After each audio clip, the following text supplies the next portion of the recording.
Hello, English 1002. It's nice to see you again. I thought I'd offer some thoughtful remarks as an introduction to the critical review assignment. So let me share this with you as you get ready to plan essay number 2. The critical review is our second major writing assignment in the course as we continue to survey genres of composition and how the different purpose and audience will affect the style and substance of what we write. In Essay 1, recall we practiced with the genre of technical writing. The crime scene report is an example of highly specialized technical writing written for a professional audience and focused on objective description. If we look at the 3 points of the rhetorical triangle, author, subject, and audience, the crime scene report was all about subject, 0 about author. Even though you could write in first person for that assignment, to describe the narrative sequential steps of the investigation, you were not allowed to interject opinion or state anything to draw attention to yourself. It was writing strictly about the facts. Furthermore, in the crime scene report, since you were writing for a specific audience of professionals, you were allowed to use specialized abbreviations and cryptic notations to keep from wasting your audience's valuable time. You wrote at times in bulleted lists instead of complete paragraphs, and you limited your writing to the basic and essential facts so you could be concise.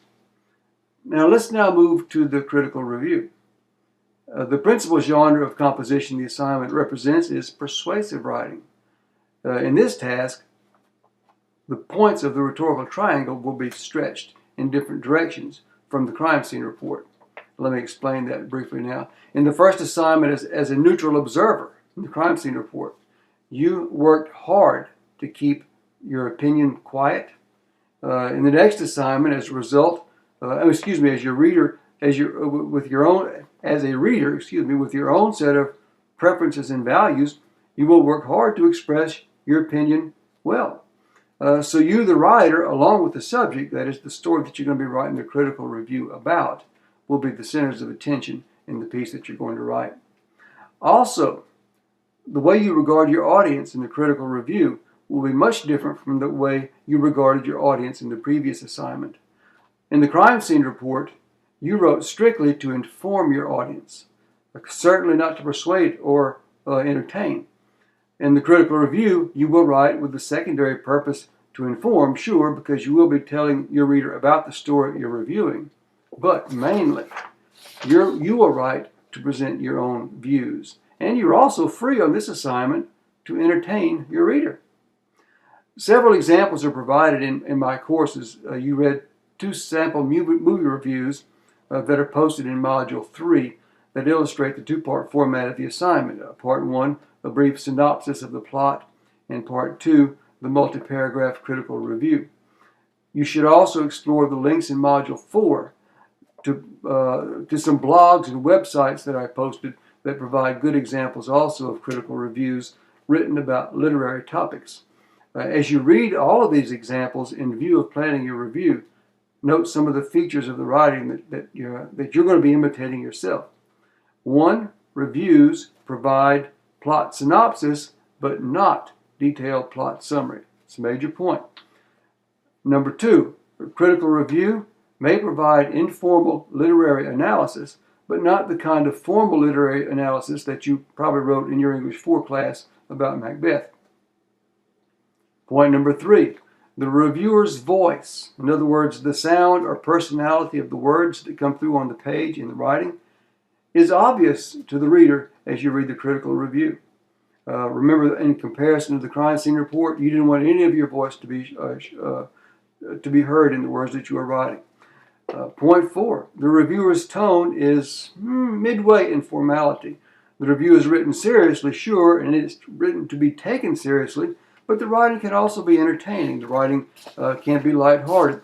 The writing can play with words. Point 5, the reviewer expresses personal views and opinions about the work, logically supporting those views and opinions with convincing reasons rather than emotional rants. Be very careful not to say a remark like, I think the story sucks because it's lousy. If you think the story sucks, that's a legitimate opinion.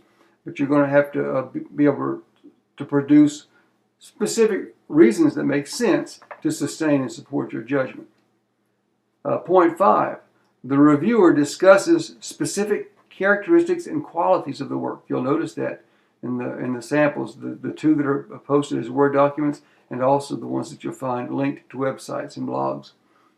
Point 6, and the last one, the review is orderly. It's organized into paragraphs, but not all of the paragraphs are fully developed units, nor do they necessarily all have topic sentences. Reviewers are often trained as journalists, so they view paragraphing differently than the way you were probably taught in English 1001. All right, that last point about writing for the assignment being different than what you were taught in other academic writing lessons, that point is well made. Recall what we said at the beginning of this course.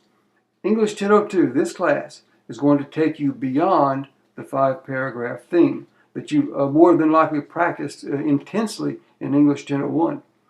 Actually, we're sampling some of the different forms of writing in this course that go on in the workplace in the real world. I think it's more real-to-life types of writing. So, as the Roman rhetorician Quintilian observed back in the 1st century AD, he was a contemporary of the Apostle Paul, he said, the greater portion of art consists of imitation. With that concept in mind, use the examples that are provided for you, the critical reviews, the ones that are online and the 2 Word documents, as models for your own imitation. Note the style, note the approach to paragraphing, note the techniques for engaging audience, and do thou likewise. Don't be afraid in this assignment to take a risk.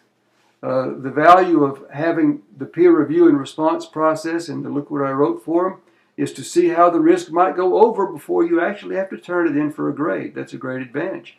If you want to use appropriate graphics or pictures to make the review more interesting, to make it look interesting, go for it. You can look at some of the blog examples, for example. And there's certainly no law that says manuscripts have to be boring, either in content or the way they look. This assignment may be actually the best opportunity this semester that you'll have to play around with the manuscript to dress it up with so much freedom. Okay, it's on to drafting now and posting. Read the instructions in Module 3 carefully.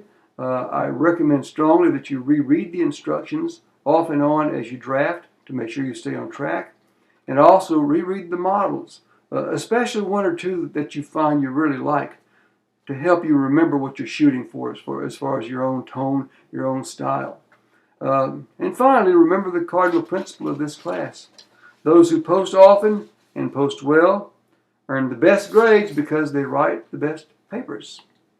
Those who post seldom earn lousy grades because they write lousy papers. Let me know if you have questions as we move on to the land of happy drafts, and I'll see you in Look What I Wrote Forum 4.